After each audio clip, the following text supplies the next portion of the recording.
heard about John the Baptist. He listened to John the Baptist. So when he saw the Messiah, he was able immediately to recognize him. And we see what happened when Jesus said to him, "Follow me." He didn't look back. He just left everything and followed Christ. At that point, his whole life has been shaped. Another good example is the passage that our brother read to us. This the story of Zacchaeus. We see that Zacchaeus was also someone who was taking bribes and do whatever he pleased. But once he heard the gospel, it touched him so much that right there and then, he started showing that he was a different person. He gave back everything that he took. Everything he got wrongly, he returned. So we see that the truth caused Zacchaeus to change. And that Zacchaeus may have been guided by the examples of Christ. So we see here that discipleship is not just a question of coming to church. It's a question of following the examples, the teachings, and the guidance of Jesus Christ. Let us bear in mind that even as parents, you are not only raising your children to be responsible adults, but in many ways, you are making a disciple of them. Because if you look, you will see many times the kind of job or career your children do sometimes depends on what the parents are doing.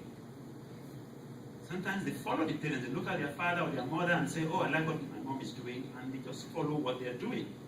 And whatever career the parents have chosen, sometimes those kids follow them. And in many societies, especially in societies around Asia, you find that whatever business they have is always a family business. It's never a personal business.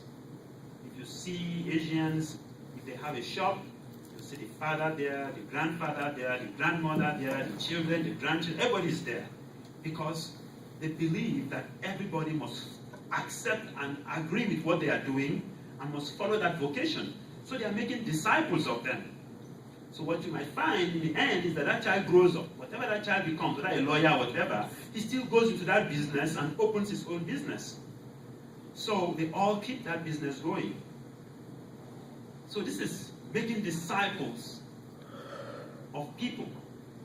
And we see that even in America, what you call a franchise is actually making a disciple of people. When you go to open a Dunkin' Donuts store, it means that some Dunkin' Donuts guy has been a disciple of you. The owners have been able, through their adverts, to make a disciple of you, to make you believe in them, for you to want to be part of them. So you have become a disciple.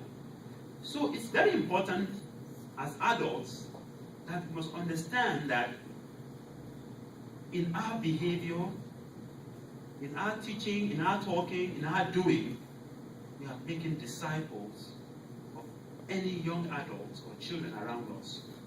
Because what they see in us, they might begin to emulate.